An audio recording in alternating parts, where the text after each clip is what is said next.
guérison intérieure, saison 4.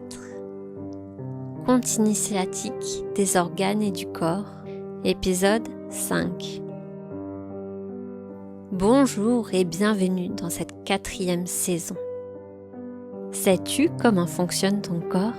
Sais-tu que la peau respire, que tes poumons filtrent et que tes intestins trient ? Sais-tu que l'organique rejoint l'énergétique au plus profond de la vie ? Tu es peut-être passé par la maladie, par des traitements lourds, ou tu traverses une période de tempête qui fait vaciller ta confiance. Ici, tu comprends et apprends à écouter en profondeur les messages que t'envoie ton corps. Tu exprimes par la créativité et l'imaginaire les nœuds de tes tissus intérieurs. Et tu trouves la confiance pleine pour que tes choix deviennent une évidence. Je m'appelle Adèle. Avec moi, tu traverses les tourbillons de ta vie avec plus de souplesse. Tu tisses ton quotidien d'amour, de confiance et de sérénité. Éducatrice spécialisée depuis 2008, j'ai développé au fil des années mes capacités d'écoute, de soins et d'accompagnement, auto-accompagnement indispensable à l'écoute de soi pour ensuite pouvoir écouter l'autre. En ce qui concerne le corps et ses fonctions, je m'appuie sur ma formation en réflexologie plantaire, approche en médecine traditionnelle chinoise. Mon CAP couture floue, quant à lui, m'a apporté l'ouverture des possibles en matière de techniques de réparation, l'image du fil qui répare, devenant alors une évidence. Ton corps raconte des histoires et si tu apprends à les écouter, tu verras qu'il met tout son cœur à te prévenir dès que tu dépasses tes limites. Pour aller plus loin, tu trouveras en description notre programme Neurosoins, les cartes de ton corps lumineux, en partenariat avec Fanfi, la fée arc-en-zen que tu as peut-être découvert dans la session précédente. Dernière chose, juste avant de démarrer, installe-toi confortablement et respire profondément.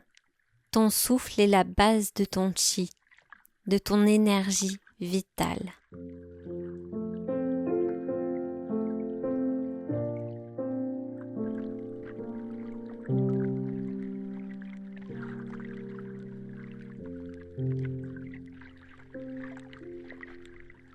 Aujourd'hui, nous allons parler du rôle des émotions dans ta santé.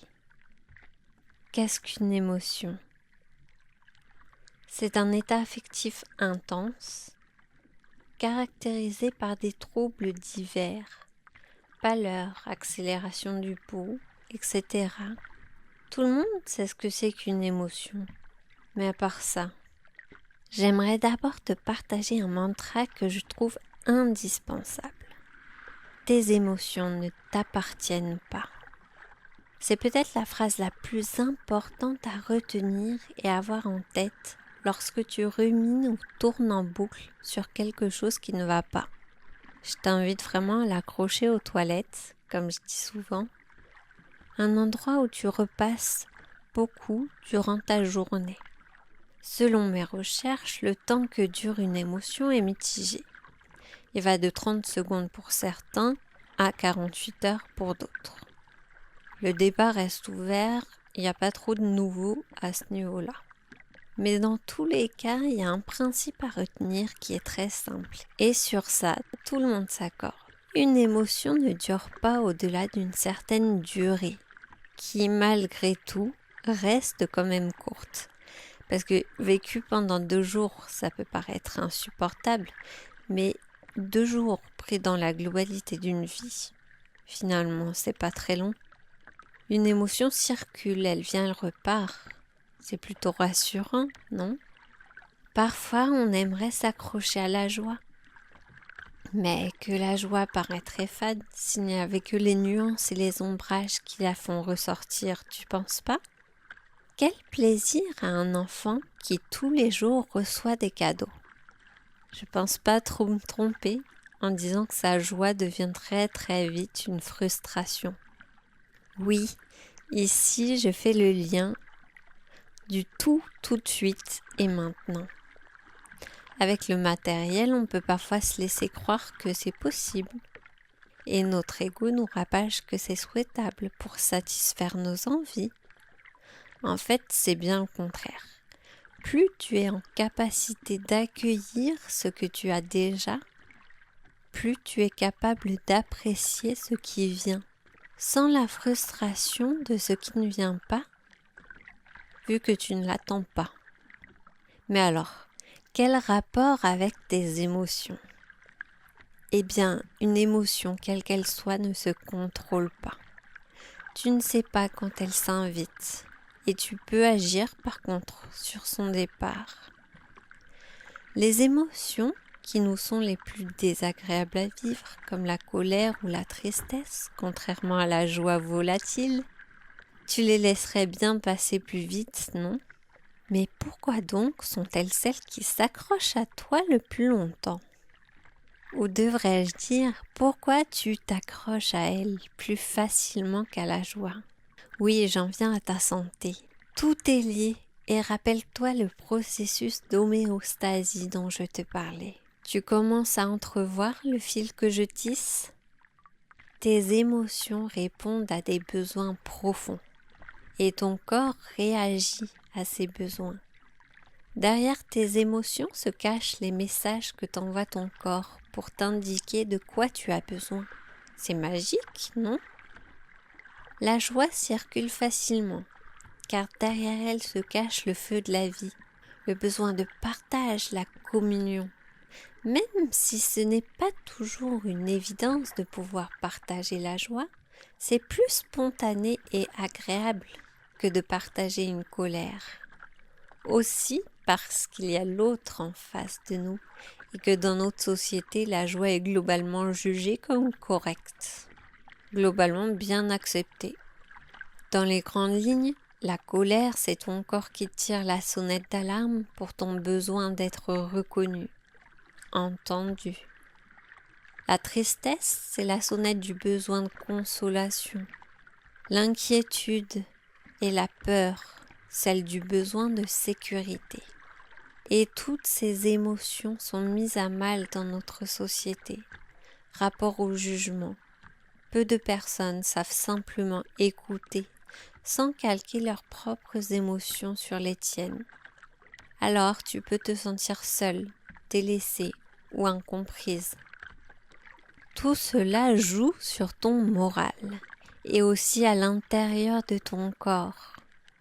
C'est pour ça qu'Hippocrate disait que la nourriture soit votre premier médicament. Pas la nourriture émotionnelle, celle qui répond à une pulsion immédiate bien sûr, mais celle qui vise chaque jour à ce que tu prennes conscience que ton corps travaille à ta régénération, à ton équilibre. En nourrissant ton corps de cette manière-là, tu nourris aussi ton cœur et ton âme.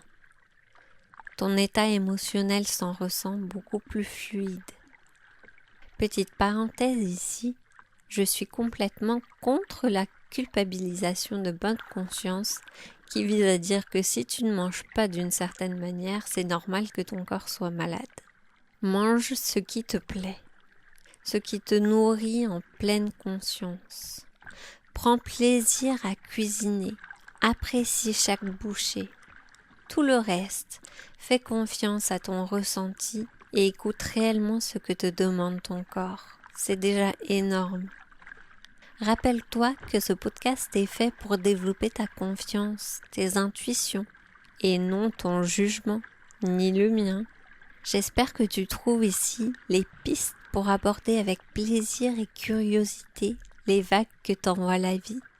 Rien ne me fait plus de joie que de t'entendre dire qu'aujourd'hui, tu te sens plus libre et plus confiante dans tes choix. La semaine prochaine sera mon dernier petit point philosophique sur la santé mentale, santé morale et santé physique. Avant de démarrer vraiment les contes et les histoires dans lesquelles tu verras de nouveau apparaître Mamie Danou, celle qui de sa sagesse me guide en douceur et sans jugement, dans mon cheminement, je l'avoue, parfois un peu chaotique. Je finis comme j'aime bien le faire sur une petite citation de Carl Gustav Jung. Sans émotion, il est impossible de transformer les ténèbres en lumière et l'apathie en mouvement.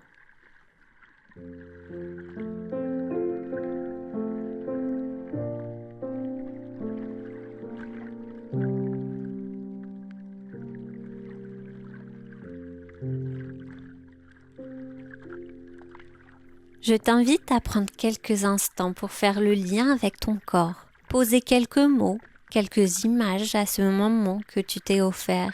Si tu ressens le besoin, l'envie de creuser en profondeur, d'explorer plus en détail ton corps et ses connexions, tout en créativité, découvre en descriptif notre programme Neurosoins. Avec nous, tu construis l'oracle de ton corps lumineux. Tu peux tester avec une séance de découverte gratuite en t'inscrivant dans le lien juste en description. Le premier atelier est offert. À bientôt pour le prochain épisode. Abonne-toi pour ne pas le louper. Partage pour semer le bonheur d'écouter et comprendre ton corps autour de toi. Témoigne en commentaire de ton expérience, que je puisse étayer cette saison au plus juste de ce que tu attends. Belle journée à toi.